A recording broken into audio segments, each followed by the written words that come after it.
So I just want to say, this, these women are so modest, and this is the problem with when you get some amazing women on here. Having a career coach is a really good support. That's a good one. Tell me, we forgot that. Having a coach is an amazing Random. sort of journey. Helps you with resilience, helps you on the long haul, helps you with the knockbacks, it helps you create strategies, it helps you think about what your uniqueness is and what you bring. So don't forget that you've got these amazing women here, and our diverse coach directory as well, that you can tap into and get some support to help you through this. So do be thinking about that. I always get help. If I go for any role, I will get help looking at my CV. When I'm going for advisory board roles, I will practice interviews. I will do research. I will do work. I never do this on my own. So this is very important for you to be considering. What help and support do you need to support you through this journey? And all of these amazing women have articles and videos and resources. If you Google them, you will find a lot of help out there. So don't think you have to do this on your own at all.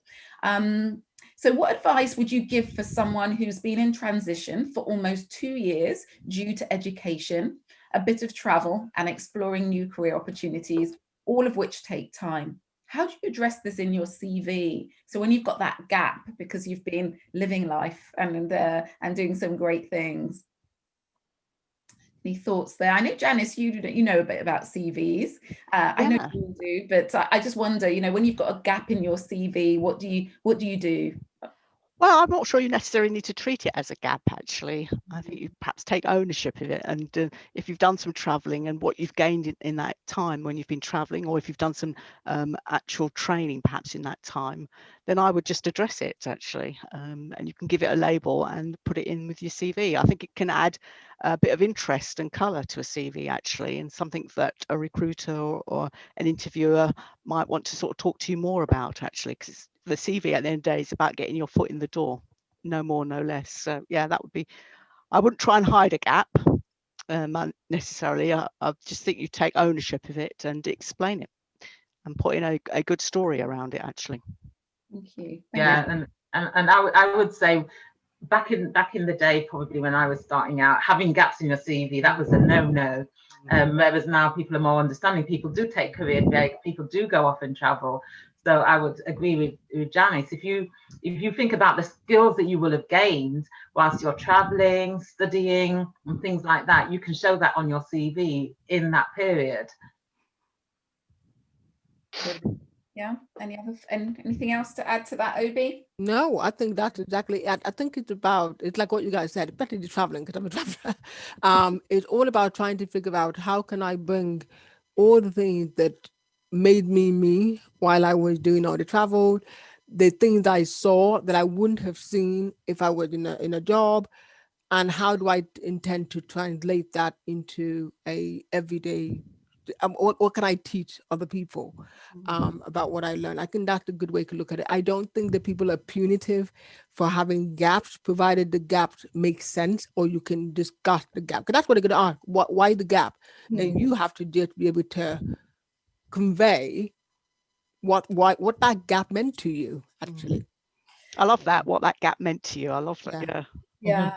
So we're really out of time, unfortunately, and I'm sorry for anyone who doesn't get their question answered. It's been really insightful, really. I think we've talked not just about career progression, but just about managing your career during this challenging time and how you do it, whether that's about jumping off and starting your own business, whether that's about sort of thinking about changing roles, whether that's you're looking for a role, or whether it's about progressing wherever you are. And we've also talked about being, what it means, what are the qualities, what are the leadership qualities that are going to help you. So I want to leave you with one last thought. So each of our coaches are going to give you a coaching question to reflect on as we leave this session. And someone asked, are the coaches available? You'd have to ask ask them directly because they're very busy and they're in demand. But we do have our diverse coach directory, and you can access our coaches through that, or you can just tweet them, find them on Twitter or LinkedIn as well. So do look up our diverse coach, executive coach directory, which will be a great place to find them. So we'll go to each of you. What's the coaching question that you want to leave those who are here with in terms of their career? A question to help them think about it. And we'll start with Obi. Yeah, so the question I have is, what will you have to do to get it done? What will you have to do to get it done? Whatever it means, what would you have to do? Love it, love it. I will go to Janice next. Okay. What am I learning about myself during this time, and how are my strengths showing up? Love it as well. What am I learning? Ladies, could you type them in the chat? Yeah. Quite fast Of course enough. I can, yeah. Amazing questions. And Carol. So my question is, what do I want for my career and why? And what do I need to do to make it happen? Wonderful, wonderful. So 3 amazing questions. If you could all type them in the chat, that would be fantastic so that people can take them away. And, for me, when I'm thinking about leaders in organizations, every day you should be asking yourself, how am I adding value? How am I adding value? That's what you're going to have to be talking about when you're going for promotion. That's what you're going to have to be talking about when you're justifying your days. How am I adding value? And that the value is what gets you paid. The value is what keeps you retained. So always thinking about that question. I'm sorry that I can't answer any other questions that you've got here. We've taken up a good full hour of our wonderful speakers' time. All that's left for me to say is thank you so much, Obi. Thank you so much, Janice. Thank you so much, Carol. I do find them on our diverse coaching directory. I wanted to type it in the chat, but I haven't. If I come out and try and go into the internet, oh, who knows what will happen. So when we send the follow-up, we'll send you the link.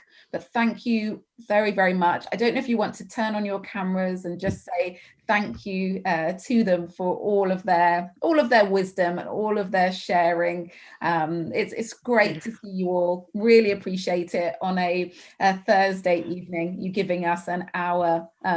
Great to see you all, and we'll see you next time. We're going to have a lot more amazing events in 2021. We've got a full schedule, so we'll be sharing them with you all soon. Thank you, everyone. Thank everybody. Thank you, everyone, for coming on. Thank you very much. Thank you. Great pleasure. Thank you.